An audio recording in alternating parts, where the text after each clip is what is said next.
الله الرحمن الرحيم باب وقت العشاء إذا اجتمع الناس وتأخروا. وبه قال حدثنا مسلم بن إبراهيم قال حدثنا شعبة بن سعد بن إبراهيم محمد بن عمرو وهو ابن الحسن بن علي بن أبي طالب قال سألنا جابر بن عبد الله عن صلاة النبي صلى الله عليه وسلم فقال كان النبي صلى الله عليه وسلم يصلي الظهر بالحافلة والعصر والشمس حية والمغرب بلا وجبة والعشاء إذا حضر الناس أجل وإذا قلوا أخر والصبح بغلس.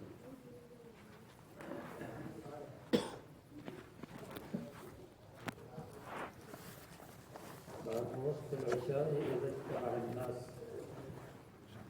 جب لوگ جمع ہو جائے تو کون سا وقت اور تأخر لوگ مؤخر ہو جائے تو پھر کون سا وقت ہے. کہتے ہیں کہ ترجمۃ الباب میں یہ مقصود ہے وقت العشاء اذا اجتمع الناس قدمها پھر جلدی پڑھتے تھے اور تأخروا اخرها یا اگر لوگ جلدی نہ آتے تھے تو پھر تاخیر کرتے تھے. عشاء کا وقت داخل ہوتا ہے شفق احمر کے غروب سے اور یہی امام ابو حنیفہ رحمہ اللہ سے ایک روایت ہے.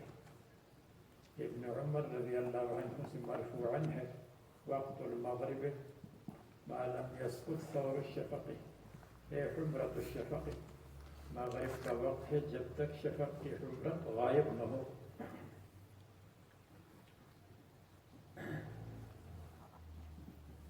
اور ایک روایت میں ہے الشفق الحمرت ولا يصح مرفوعا. دوسری روایت امام ابو حنیفہ سے اور امام احمد سے یہ ہے کہ شفق بیاض کو کہتے ہیں. حضرت عائشہ سے حضرت علی رضی اللہ عنہ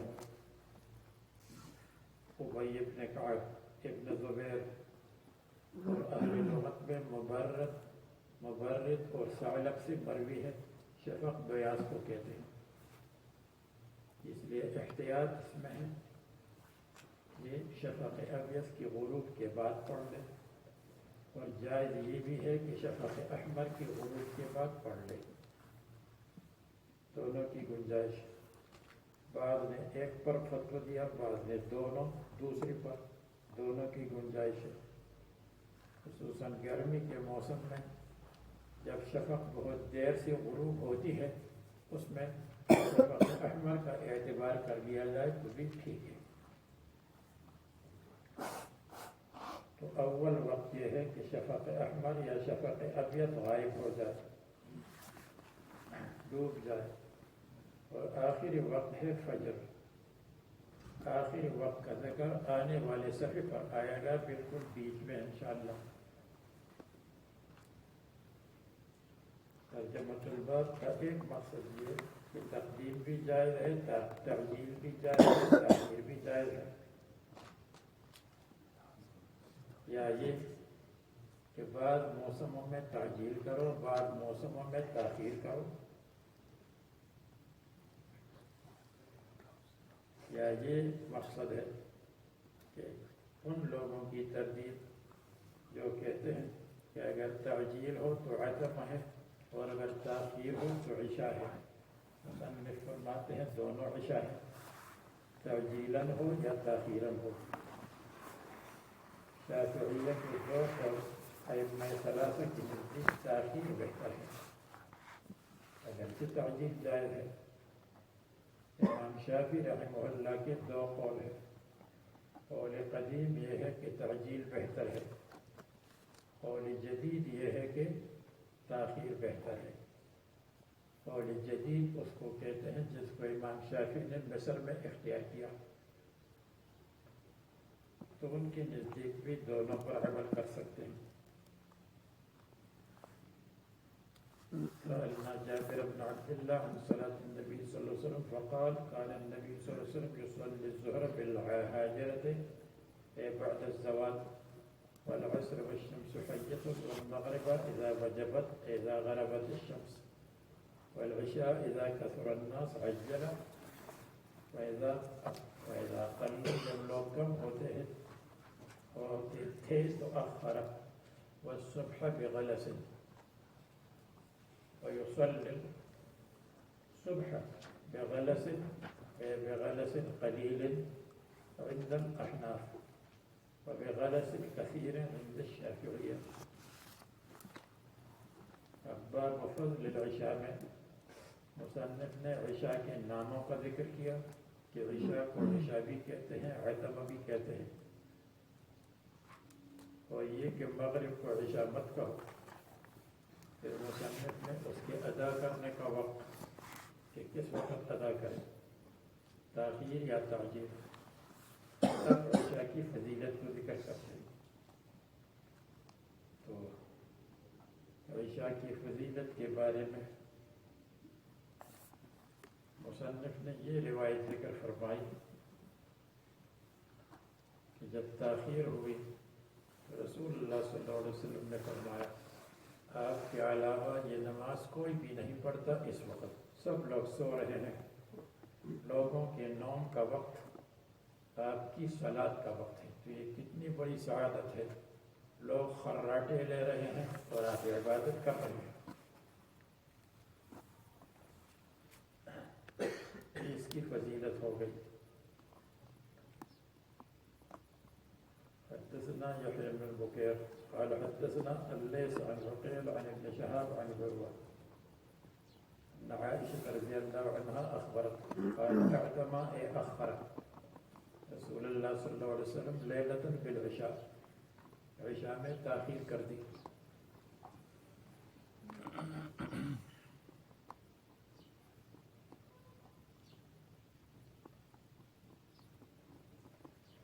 فذلك قبل ان يفشو الاسلام، اور یہ اس سے پہلے کہ اسلام پھیل گیا ہو مدینہ کی اطراف میں. مکہ مکرمہ میں مستضعفین تھے، وہ تو گھر میں پڑھتے تھے، جو نہیں نکل سکتے تھے، ہجرت نہیں کر سکتے تھے. اور مدینہ منورہ کے اطراف میں ابھی تک اسلام پھیلا ہوا نہیں تھا. ولم يخرج حتى قال عمر نام النساء والصبيان. حضرت عمر فرمانے لگے نام النساء والصبيان فی المسجد، عورتیں آتی تھی مسجد میں، یا نام النساء والصبيان فی البیت، گھر میں تاخیر ہو گئی. یعنی بچے عورتوں کے ساتھ آتے تھے، تو اگر عورتیں مسجد میں تو بچے مسجد میں، اگر عورتیں گھر پر تو بچے گھر پر.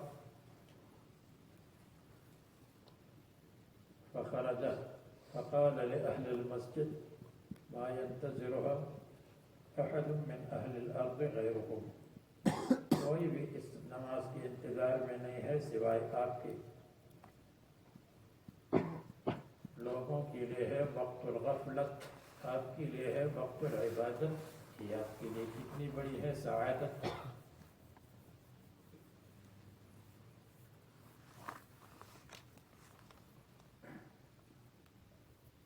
بعض نے یہ ترجمہ کیا کہ کوئی بھی نہیں نکلتا اہل کتاب میں سے، اس لیے کہ اہل کتاب یہ صلاۃ نہیں پڑھتے تھے، اس امت کے ساتھ مخصوص ہے. بطور فرض یا بطور جماعت صرف یہ امت پڑھتی ہے.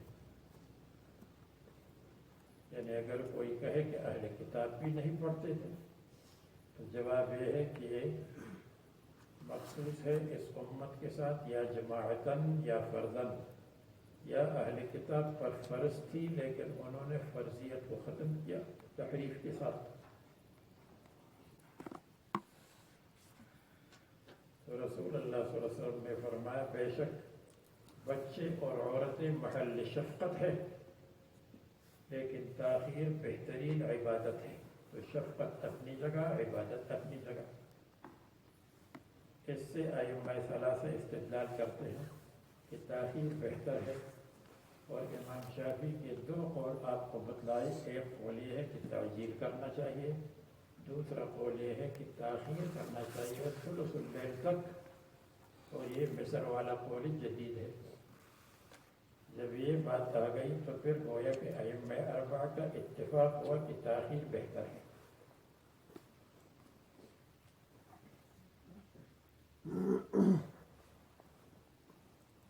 اس سے معلوم ہوا کہ عشاء کی نماز کی فضیلت تاخیر میں ہے. به حدثنا محمد بن علاء قال حدثنا ابو اسامہ.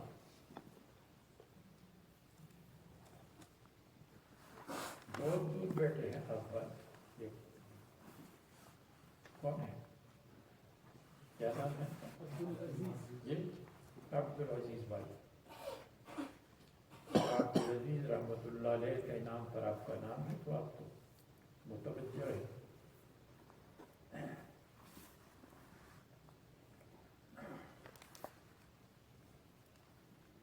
شاہ عبدالعزیز رحمہ اللہ کی قبر کے اوپر جو کتبہ ہے اس میں ایک شاعر کا شعر لکھا ہے. شاعر کی پوری غزل ہے. اس میں ایک شعر یہ لکھا ہے: جانب ملک عدم تشریف فرما کیوں ہوئے، آ گیا تھا کیا کہیں مردوں کی ایمان میں خلل. کیا مردوں کی ایمان میں نقصان آیا تھا کہ آپ ان کے سمجھانے کے لیے قبرستان آئے، اس لیے کہ آپ تو لوگوں کے شبہات کا ازالہ کرتے تھے. شعر کا مطلب سمجھ گئے؟ تو آپ نہیں سمجھے تو اور کوئی سمجھے. خیر، حدثنا محمد بن علاء. تو ایک قول کے مطابق یہ اہل کتاب کی اوپر فرض نہیں تھی اس لیے انہوں نے نہیں پڑھی، اور ایک قول ہے کہ ان پر فرض تھی لیکن انہوں نے اس کو باطل کیا، یا جماعتاً ان پر فرض نہیں تھی. ویسے علماء کرام اپنی کتابوں میں ذکر کرتے تھے اور اپنی کتابوں میں ذکر کرتے ہیں کہ فجر کی نماز حضرت آدم علیہ السلام نے پڑھی تھی 2 رکعت. ایک اس وجہ سے کہ جب زمین پر اترے تو اندھیرا آیا رات میں، جب اندھیرا گیا 1 رکعت اس کے لیے. جب روشنی آئی تو دوسری رکعت اس شکری میں، تو 2 رکعت انہوں نے سب سے پہلے پڑھی. ظہر کی نماز ابراہیم علیہ السلام نے پڑھی تھی اس لیے کہ ان کو 4 نعمتیں حاصل ہوئی.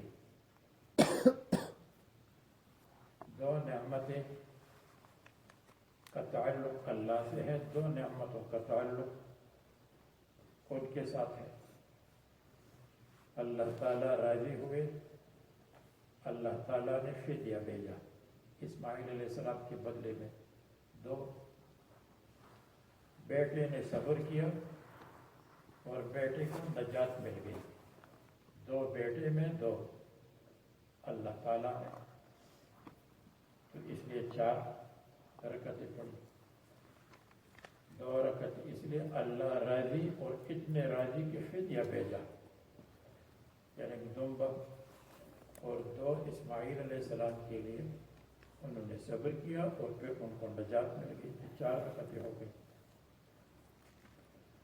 کہتے ہیں عصر کی نماز یونس علیہ السلام نے پڑھی تھی 4 رکعت.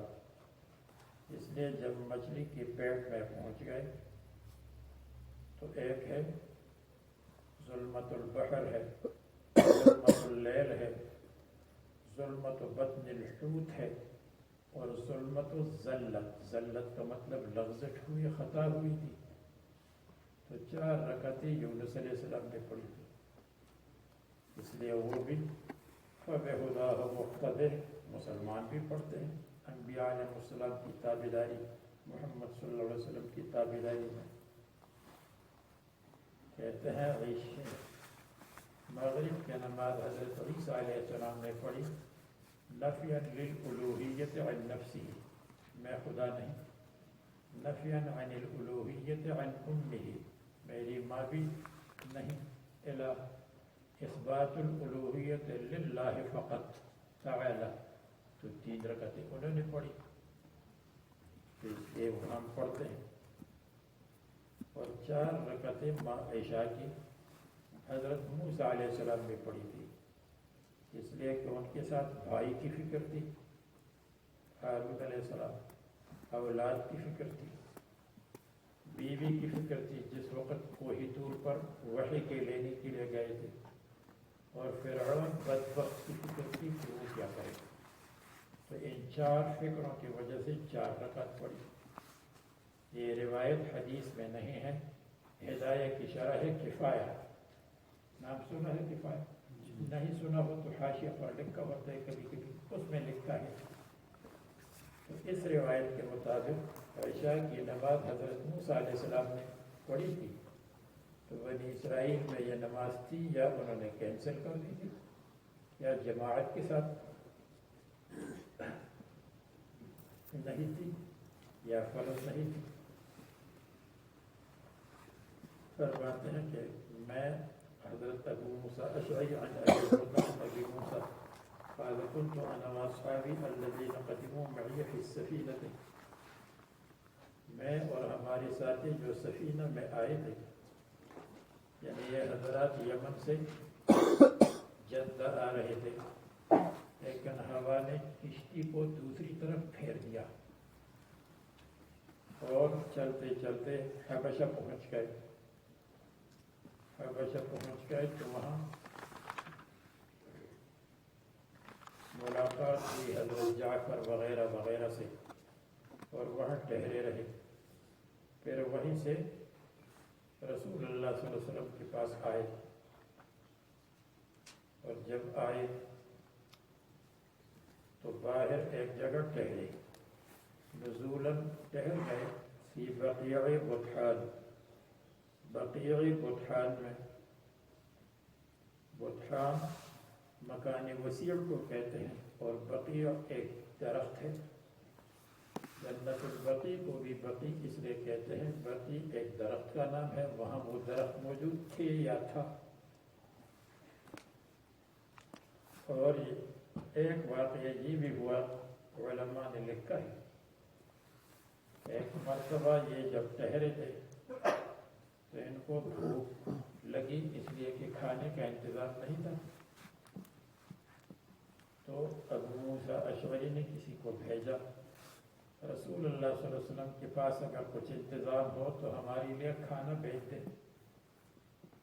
جب یہ وہاں پہنچے تو اتفاقاً ان کے کانوں میں یہ آیت کریمہ پڑھی، وَمَا مِن دَابَّةٍ فِي الْأَرْضِ إِلَّا عَلَى اللَّهِ رِزْقُهَا يَعْلَمُ مُسْتَقَرَّهَا وَمُسْتَوْدَعَهَا. واپس آئے، جب اللہ تعالیٰ کے اوپر رزق ہے تو ہم واپس جا رہے ہیں. تھوڑی دیر کے بعد ان کے پاس کسی نے کھانا بھیجا، بہت عمدہ کھانا.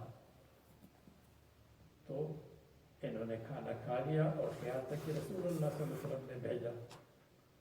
دوسرے دن شکریہ کرنے کے لیے آئے کہ حضرت وہ کھانا بھی اچھا بھی تھا، زیادہ بھی تھا، لذیذ بھی تھا جو آپ نے بھیجا. رسول اللہ صلی اللہ علیہ وسلم نے فرمایا ہم نے تو کچھ نہیں بھیجا، حضرت کسی نے کھانا لایا تھا، بس اللہ تبارک و تعالیٰ نے غیب کے خزانے سے آپ کو بھیجا. وہ الگ واقعہ ہے. یہاں یہ ہے، اور رسول اللہ صلی اللہ علیہ وسلم مدینہ میں تھے. فکان یتناوب النبی صلی اللہ علیہ وسلم عند صلاة العشاء کل لیلۃ نفر منہم. تو رسول اللہ صلی اللہ علیہ وسلم کے پاس عشاء کے وقت روزانہ ہر رات کو ایک جماعت آتی تھی، منہم ان میں سے، کہ جو یہ حبشہ سے آنے والے حضرات تھے ان میں سے ایک جماعت عشاء کی نماز میں شرکت کے لیے آتی تھی. فوافقنا النبی صلی اللہ علیہ وسلم انا و اصحابی. ابو موسیٰ اشعری فرماتے ہیں کہ میں اور ہمارے ساتھی اتفاقاً پہنچ گئے ایک رات کو. وَلَهُ بَعْضُ الشُّغُلِ. رسول اللہ صلی اللہ علیہ وسلم کی کچھ مشغولیت تھی گھر پر، فی بعض امرہ کاموں میں. فَأَعْتَمَ بِالصَّلَاةِ فَأَخَّرَ بِالصَّلَاةِ صلاة عشاء حتى ابہار اللیل حتی انتصف اللیل، یہاں تک کہ تقریباً نصف اللیل ہو گئی۔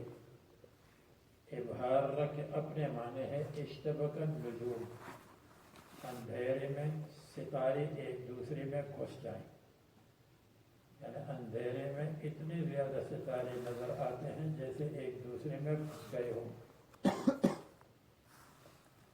ظاہر ہو گئے۔ فخرج النبی صلی اللہ علیہ وسلم فصلی بهم، اس میں صحابہ کرام کی تربیت کا کورس ہے کہ ان میں شکر اور صبر پیدا ہو جائے۔ صبر یہ ہے کہ اگر امام کو 2 منٹ کی تاخیر ہو جائے تو مقتدی پاگل ہو جاتے ہیں کہ کیا ہوا، اور یہاں امام نصف اللیل کی قریب تک نہیں تشریف لائے اور صحابہ کرام آرام سے بیٹھے ہیں۔ ان کا امتحان ہے کہ آپ پوری امت کے لیے مقتدا اور پیشوا ہے، اس لیے آپ میں شکر بھی اعلیٰ درجے کا ہونا چاہیے، صبر بھی اعلیٰ درجے کا ہونا چاہیے، آپ میں جرأت بھی اعلیٰ درجے کی ہونی چاہیے، اور آپ میں بھوک اور پیاس کی برداشت بھی اعلیٰ درجے کی ہونی چاہیے پوری امت کی قیادت کے لیے۔ جیسے رسول اللہ صلی اللہ علیہ وسلم نے اس صحابی کے مکان پر ناراضگی کا اظہار فرمایا جو انہوں نے گنبد کی شکل میں بنایا تھا ابن ماجہ میں، یہاں تک کہ دوسرے دن انہوں نے اس مکان کو ختم کیا، ٹھیک بنا دیا، صحیح کر دیا۔ اس طرف اشارہ ہے کہ آپ محلات بنانے کے لیے دنیا میں نہیں آئے ہیں، دنیا میں اللہ کی دین کو پہنچانے کے لیے۔ تو یہاں تاخیر میں صبر بھی ہے، تاخیر میں شکر بھی ہے۔ تاخیر میں صبر یہ تو آپ کو معلوم ہو گیا، اور تاخیر میں شکر کہ لوگوں کے صحیفے میں نیند لکھی جاتی ہے اور ہمارے صحیفے میں انتظار الصلاۃ لکھا جاتا ہے، اور آخری عمل جو ہمارے صحیفے میں ہے وہ نماز ہے۔ نماز کے بعد پھر تھوڑی دیر سوئیں گے۔ الانتظار موت الاحمر، انتظار قتل کے برابر ہے، لیکن صحابہ کرام کو انتظار کروایا گیا ان کی تکمیل کے لیے۔ خیر ثم خرج النبي صلی اللہ علیہ وسلم فصلى بهم فلما قضى صلاته قال لمن حضره حاضرین سے فرمایا على رسلكم، تم ذرا صبر کرو، یعنی على اجلسوا على هيئتكم وحالتكم، تم اپنی حالت پر بیٹھو، کچھ بات سنو۔ اس کی جگہ پر آپ لوگوں نے نکالا ہے سلولی سلولی۔ ابشروا مبارک ہو، ان من نعمت اللہ علیکم، دیکھو اس میں نعمت بھی آ گئی، شکر، اور اس میں صبر بھی، صبر شکر کا مجموعہ۔ انه ليس احد من الناس يصلي هذه الساعة غيركم، آپ کے علاوہ کوئی بھی یہ نماز نہیں پڑھتا اس وقت۔ ليس احد غيركم من الناس يصلي هذه الساعة،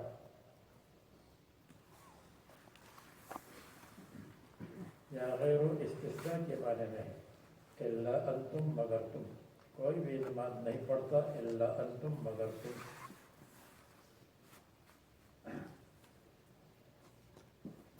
او قال ما صلى هذه الساعة احد غيركم لا يدري اي الكلمتين قال، راوی کو معلوم نہیں کہ کون سا کلمہ کہا۔ قال ابو موسیٰ فرجعنا فرحا، ہم خوش آ گئے خوشی کے ساتھ۔ اصل میں یہ فرحون کی جمع ہے، فرحون کی جگہ فریحون ہونا چاہیے، لیکن خلاف القیاس، جب نماز خلاف القیاس ہو گئی تو جمع نے کہا میں نے کون سا گناہ کیا ہے، میں بھی خلاف القیاس آنا چاہتی ہوں۔ فرحا ما سمعنا من رسول اللہ صلی اللہ علیہ وسلم،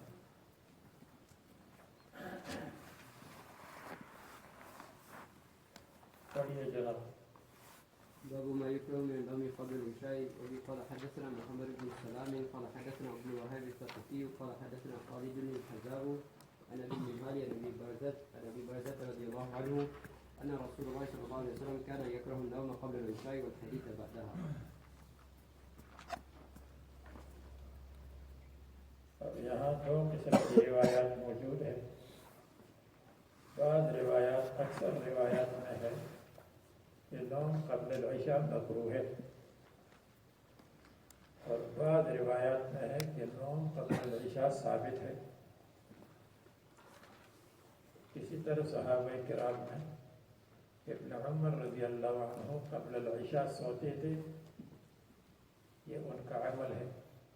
وَيَسُبُّ مَنْ يَنَامُ, اور جو سوتا تھا تو ابن عمر رضی اللہ عنہ اس کی قباحت بیان کرتے تھے, کیوں سو گئے, برائی بیان کرتے تھے, اور حکم دیتے تھے کہ اس کو جگاؤ. تو بعض روایات سے پتہ چلتا ہے نہیں سونا چاہیے, بعض روایات سے پتہ چلتا ہے قبل العشاء سونے کی اجازت ہے. تطبیق یہ ہے نہیں سونا چاہیے اس کو جس پر نیند کا غلبہ نہیں. نمبر 2, اٹھانے والا موجود نہیں کہ اس کو اٹھائے, جب اٹھانے والا نہیں تو نماز چلی جائے گی. نمبر 3, ٹائم داخل ہونے کے بعد سو گیا پھر تو نماز پڑھنا چاہیے. نمبر 3, نوم مستغرق اور عمیق ہے تو نہیں ہونا چاہیے. اور جہاں سونا آیا ہے تو وہ کیسے, وہ نوم مستغرق نہیں ہے, بیٹھے بیٹھے سو گئے, یا مغلوب ہے, بہت نیند کا غلبہ ہے, یا اٹھانے والا موجود ہے. تو ان صورتوں میں پھر نیند میں کوئی حرج نہیں, تو یہ تطبیق ہو گئی. رسول اللہ صلی اللہ علیہ وسلم کان یکرہ النوم قبل العشاء والحدیث المباح گپ شپ, ایک وہ حدیث غیبت ہے وغیرہ وغیرہ, وہ تو ویسے بھی ممنوع ہے. حدیث سے مراد ہے حدیث مباح.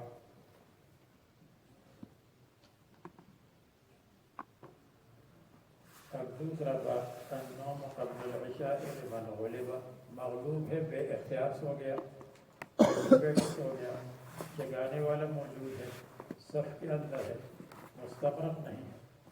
حدثنا ایوب بن سلیمان قال حدثني ابو بكر عن سليمان قال صالح بن كيسان اخبرني ابن شهاب عن عروه ان عائشه قالت اعتم رسول الله صلى الله عليه وسلم بالعشاء, اخر بالعشاء حتى ناداه عمر الصلاة, حد الصلاة, الزم الصلاة, نماز کے ساتھ لازم ہو جائیے. اقم الصلاة, اقم الصلاة, نماز کو قائم کر دیں. حد الصلاة کم آتا ہے, اقم الصلاة زیادہ آتا ہے, اس لیے کہ اقامت کا مطلب یہ ہے صحیح صحیح نماز پڑھو, شرائط کے ساتھ, ارکان کے ساتھ, آداب کے ساتھ. اس کو اقامت الصلاة کہتے ہیں. اور اقامت الصلاۃ میں قیام کی طرف بھی اشارہ ہے, کیونکہ قیام صلاۃ میں رکن ہے اعلیٰ درجے کا, جیسے سجدہ اعلیٰ درجے کا رکن ہے.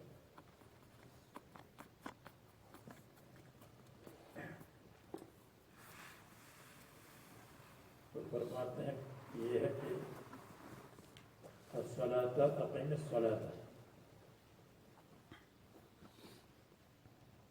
نام النساء والصبيان فخرجت فقال ما ينتظرها من اهل الارض احد غيركم, صرف تم ہو انتظار میں. ولا يصلى يومئذ الا بالمدینہ, اور صرف مدینہ میں نماز ہوتی تھی علانیتاً, مکہ مکرمہ میں خفیتاً. یا لا يصلى بالجماعة في المسجد الا بالمدینہ, جماعت اور مسجد مدینہ میں, جماعت کے ساتھ مسجد میں. قال وكانوا يصلون فيما بين أن يغيب الشفق إلى ثلث الليل الأول, نماز پڑھتے تھے شفق کے غائب ہونے کے بعد ثلث اللیل تک.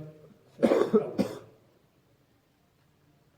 الاول ثلث کی صفت ہے, لیل کی صفت نہیں ہے پہلی رات دوسری رات، مہینے کا ذکر تو نہیں ہے کہ پہلی ہے یا دوسری ہے. ثلث اول من اللیل، جیسے شاط الواد الایمن، شاطی کی صفت ہے، ایمن وادی کی نہیں ہے. حدیث جابر الطویل، حدیث کی صفت ہے طویل، جابر کی صفت نہیں. جمع المؤنث السالم، جمع کی صفت ہے، مؤنث کی صفت نہیں ہے کہ مؤنث سالم ہے یا لمڑی ہے، اس کا حق ہے یا نہیں. اگر کوئی اشکال کرے کہ بین یضاف الی المتعدد اور یہاں بین متعدد کی طرف مضاف نہیں، جیسے آپ کو بتلایا تھا آخر کے بارے میں کہ آخر متعدد کی طرف مضاف ہے. اجعلوا آخر صلاتکم باللیل وترا، میں آپ کو بتایا تھا کہ آخر تو متعدد کی طرف مطلب مضاف ہے. جیسے آپ نے پڑھا تھا کان آخر الامرین من رسول اللہ صلی اللہ علیہ وسلم انہ صلی الصلوات بوضوء واحد. یہ آخر الامرین ہے، آخر کے بعد امرین یا آخر کے بعد امور ہے.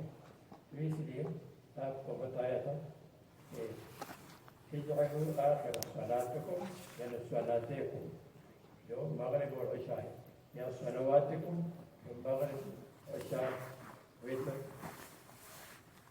یا عشاء اور وتر، یا مغرب اور عشاء اور وتر، ان میں سے آخری وتر کر دیں. تو یہاں بھی لوگ کہیں گے انا جلست بینک بین زید و بین عمر، زید اور عمر کے درمیان بیٹھ کے. جواب یہ ہے وَكَانُوا يُصَلُّونَ فِي مَا بَيْنَ هَذَيْنِ الْوَقْتَيْنِ، هَذَيْنِ الْوَقْتَيْنِ مقدر ہے. پھر الہ ناراض ہو گیا کہ مجھ سے پہلے من ہونا چاہیے. ہم نے کہا مت ہو ناراض، من ان یغیب الشفق الى ثلث اللیل الاول، الہ سے پہلے من آ گیا. شفق کے غائب ہونے کے بعد، اور آپ کو بتایا کہ شفق ابیض مراد ہو یا شفق احمر مراد ہو، یہ جھگڑی کی چیز نہیں ہے، اتفاق کی چیز ہے. اور یہ جو شفق ابیض کا غروب ہے یہ تقریباً 18 درجے پر کم سے کم ہوتا ہے، 18 درجات سے پہلے نہیں ہوتا. روح المعانی نے اس کو ذکر کیا ہے والصبح اذا تنفس کی ذیل میں، وہ 18 درجے پر ہوتا ہے.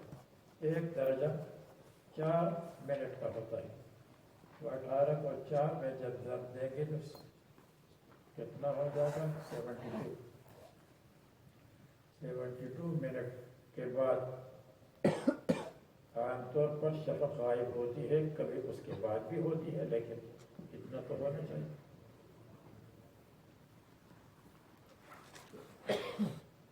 فيما بين هذين الوقتين من أن يغيب الشفق إلى ثلث الليل الأول، مطلب ثلث ہے. جیسے آپ کو بتائے امام شافعی کی ایک بھی روایت ہے کہ ثلث میں بہتر ہے. حدثنا محمود قال حدثنا عبد الرزاق قال أخبرنا ابن جريج قال أخبرني نافع قال حدثنا عبد الله بن عمر رضي الله عنهما وعنهم أن رسول الله صلى الله عليه وسلم شغل عنها ليلة، شغل عن صلاة العشاء ليلة، ایک رات کو مشغولیت ہو گئی. فأخرها حتى رقدنا في المسجد، نمنا نام ينوم نمنا، قال يقول قلنا، نام ينام نمنا، خاف يخاف خفنا. صرف میں کلمہ معلوم کرتے ہو تو اس کی مقیس لے کو دیکھو، مشابہ جو اس کا حال ہوگا مشبہ بھی کا وہ مشبہ کا حال ہوگا. نام ينوم قال يقول قلنا نمنا.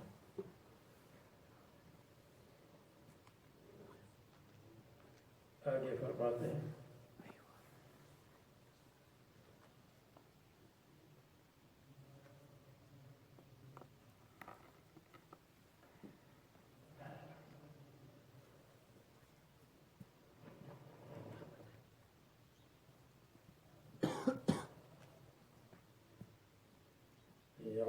رسول الله صلى الله عليه وسلم شغل عنها ليلة فأخرها حتى رقدنا في المسجد ثم استيقظنا ثم رقدنا.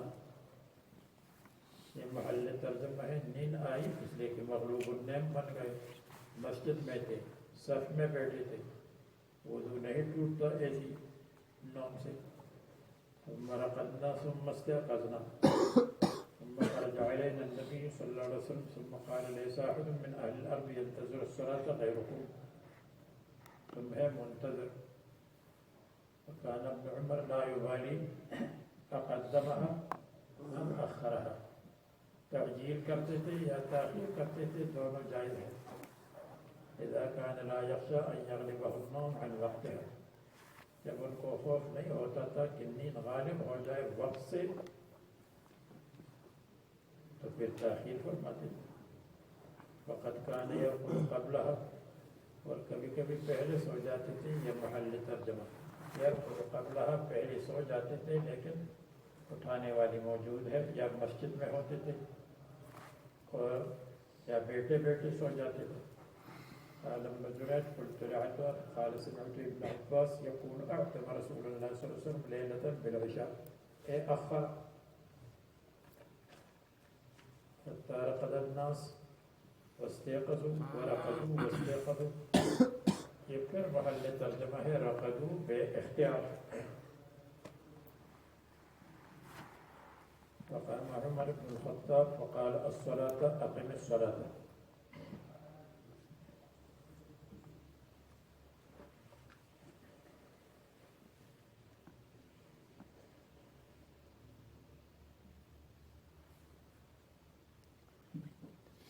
قال ابن عباس فخرج نبی اللہ صلی اللہ علیہ وسلم کأنی انظر الیہ الآن، جیسے ابھی دیکھ رہا ہوں. یقطر رأسه ماء، سر سے پانی ٹپک رہا تھا. یہ ماء تمیز ہے، اس کو فاعل بنا دے. یقطر ماء رأسه واضحا یده علی رأسه، سر پر ہاتھ رکھا. فقال لولا ان اشق علی امتی لولا ان اخاف المشقة علی امتی لأمرتهم أن يصلوا هكذا اسرف. لیکن اس میں امت کے لیے مشقت ہے، اس لیے تعجیل کر سکتے ہیں.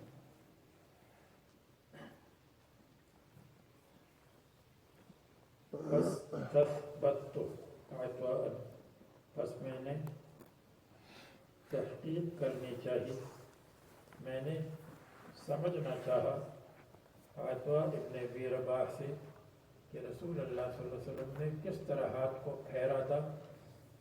رسول اللہ صلی اللہ علیہ وسلم نے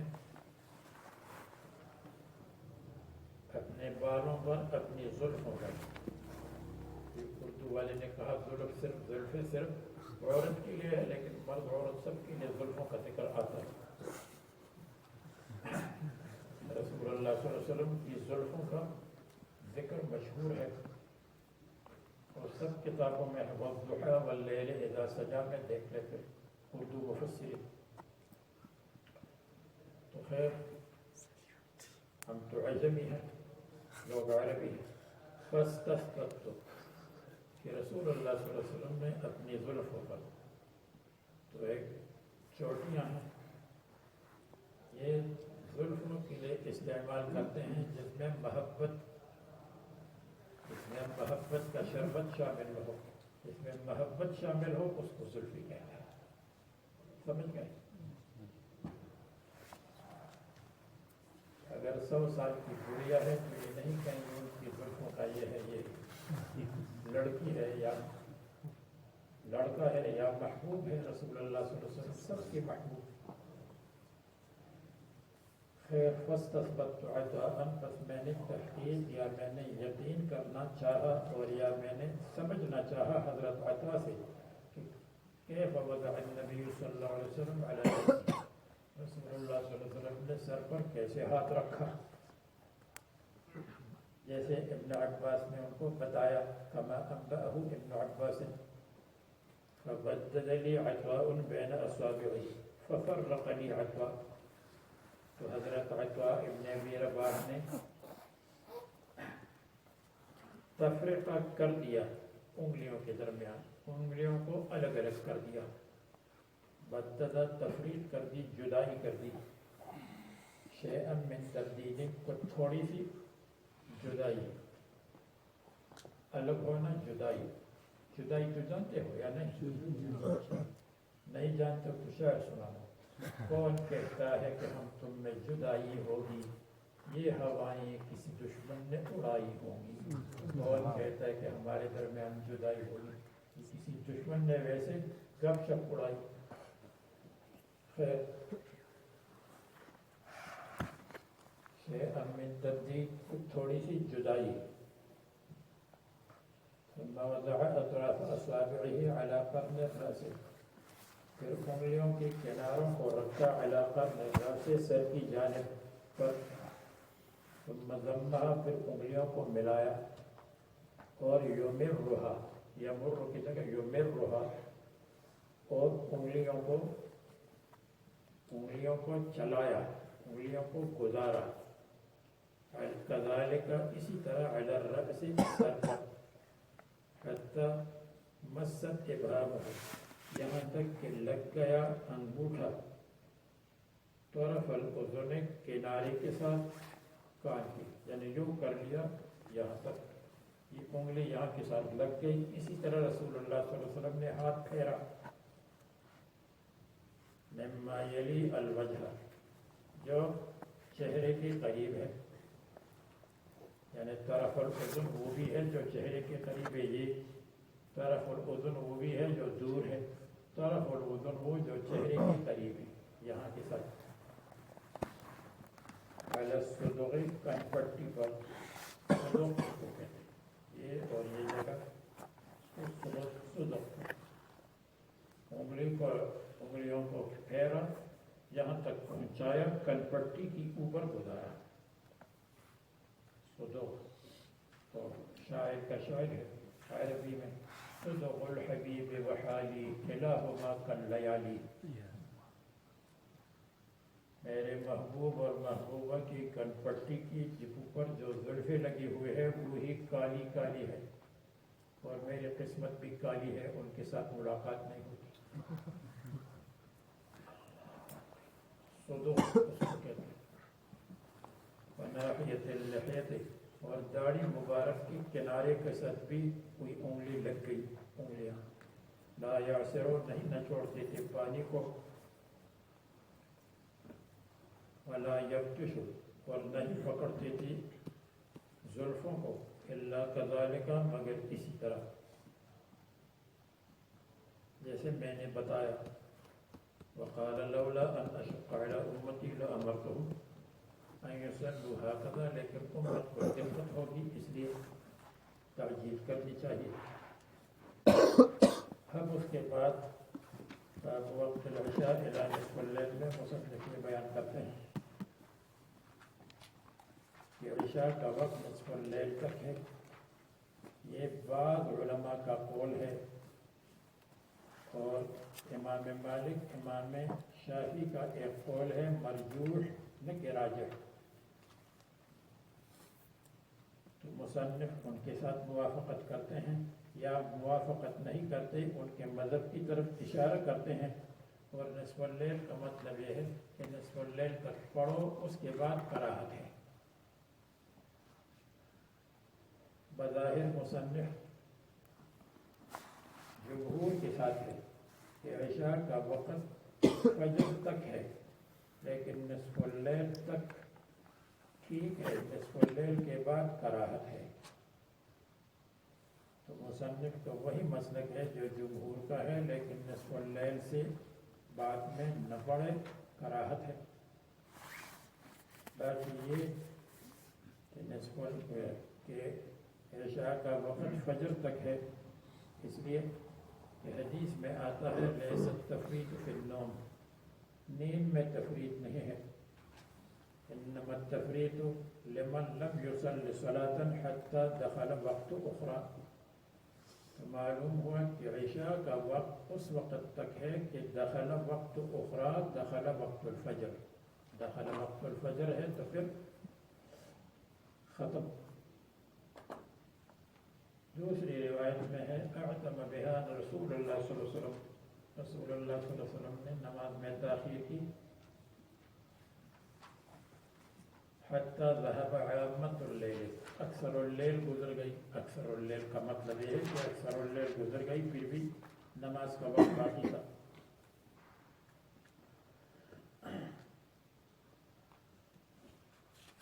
تو اسی طرح حضرت ابو موسیٰ اشعری سے روایت ہے, وہ فرماتے ہیں کہ صلی العشاء ای اللیل شئت, رات کے جس حصے میں چاہو تو پڑھو. قال ابو بردہ كان النبي صلى الله عليه وسلم يستحب تاخيرها. حدثنا عبد الرحيم محاربي قال حدثنا زائدة عن حميد الطويل عن انس قال اخر النبي صلى الله عليه وسلم صلاة العشاء الى نصف الليل. اس کے بعد پھر کراہت ہے. ثم صلى ثم قال قد صلى الناس ناموا كما انكم في صلاة من انتظرتموها. آدمی جب منتظر ہو تو وہ فی حکم المصلی ہے, اس لیے علماء فرماتے ہیں منتظر الصلاۃ کو سلام مت کرو. جیسے لوگ مسجد میں آتے ہیں سلام نہیں کرتے, اپنی جگہ بیٹھ جاتے ہیں. منتظرین فرماتے ہیں زاد ابن ابی مریم قال اخبرنا یحیی بن ایوب قال حدثنی حمید سمع انسا کانی انظر الی وبیس خاتمی, خاتم اور انگوٹھی کی چمک کو لیلۃ اذن, اس رات کو. جی بتائیے منیٹر صاحب. بولیے. آپ نے پوچھا ہے کہاں وہ بیمار ہے.